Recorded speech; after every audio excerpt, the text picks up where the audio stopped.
And first tonight, we are learning more about the moments leading up to two unrelated acts of violence: the shooting of 3 people at a downtown food court and the deadly hijacking of a Gwinnett County transit bus. Good afternoon. Thanks for joining us. I'm Jonathan Martin. And I'm Angelina Salcido in for Faith. Jesse, hours ago, we confirmed one of the people we randomly interviewed moments after the downtown shooting Tuesday is the suspect in the deadly bus hijacking. Now tonight, we have team coverage to begin with the latest on the hijacking. 11 Alive's Grace King details how those events unfolded. This section of Hugh Howell Road in Stone Mountain is where the miles-long chase through Fulton, DeKalb, and Gwinnett counties finally came to an end. I spoke with Atlanta leaders this morning about how it all unfolded.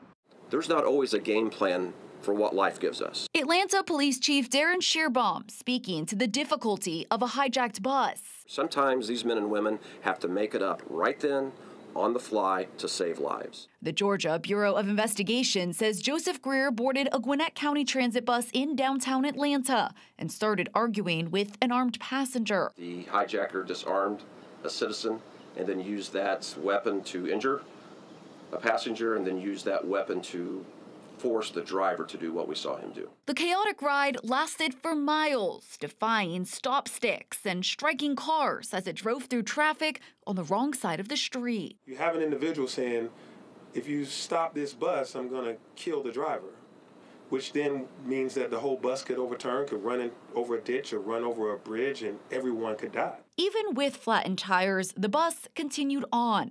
The GBI says it took a Georgia State Patrol trooper firing his rifle into the engine compartment of the bus for it to malfunction and finally stop running. This is a bus. Buses are designed to go far. This bus could end up in another state. To not have it be 17 individuals or 16 individuals, thank God for that, and thank proper training and coordination of all the, the law enforcement agents across the region. And this afternoon, authorities identified the passenger shot and killed by Greer as 58-year-old Ernest Bird Jr. In Stone Mountain, Grace King, 11 Alive News.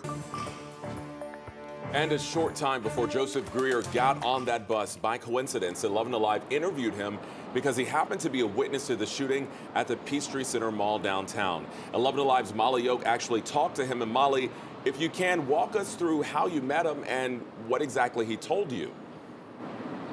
Jonathan, I was here on scene within an hour of that shooting happening, and between live shots, I was just looking for witnesses to talk to try to get some kind of information as we were waiting for updates from police. That's when I came right here, where I'm standing, and met a man named Joseph Greer. He told me he was inside when it happened. He thought he saw the shooter, so I asked if I could interview him. This is our interview you're seeing on the screen now. To be clear, police say that shooting I was interviewing him about happened at Peachtree Center Mall food court around 2:15 yesterday afternoon.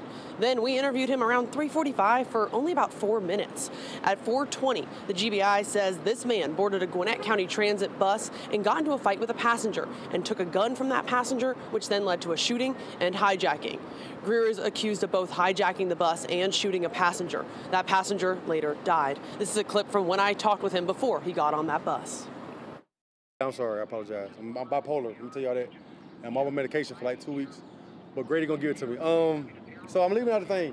So I see the shooter, you know what I'm saying? I guess the shooter, like, to me here, because I'm 6'5", 285, so this the first guy on the scene right here with the curly hair, with the waves. He the one stopped me from being. Greer also told me when he saw that shooter, he grabbed the woman he was with and hid behind a corner. Greer also told me that he was not allowed to have a gun because he had been convicted of multiple felonies. We're looking more into his criminal history coming up tonight at 5. Guys. All right, unbelievable. Molly, thanks so much. Tonight, we are also learning more about what played out during that shooting inside the popular food court in downtown Atlanta. 3 people were shot in yesterday's shooting, as well as the accused shooter who was shot by an off-duty officer. Atlanta's mayor and police chief speaking with us just hours ago about what they saw on surveillance video that they obtained and what they know about the shooter. 11 Alive's Brittany Kleinpeter joins us now from the location where those victims were injured. And Brittany, what can you tell us about how they're doing tonight? Good afternoon to you both. So just hours ago, Atlanta Police Chief Darren Shearbaum did share with us that the 3 victims are doing okay and expected to make a full recovery, thankfully. He did also paint more of a picture of what actually unfolded inside this food court yesterday afternoon. He said after reviewing surveillance video, they combed through it and it appeared the suspected shooter, Jeremy Malone, had just a brief brush up with another person, which led to some kind of altercation, and that's when he pulled out a gun, shooting that person. The other 2 victims that were shot were apparently a pair of elderly sisters. And we saw different responses. Quickly shuttering businesses, sheltering patrons in their establishments, quickly moving to places of shelter, getting out of the area. We also saw some people froze, didn't move, and could have easily have been victim number 4.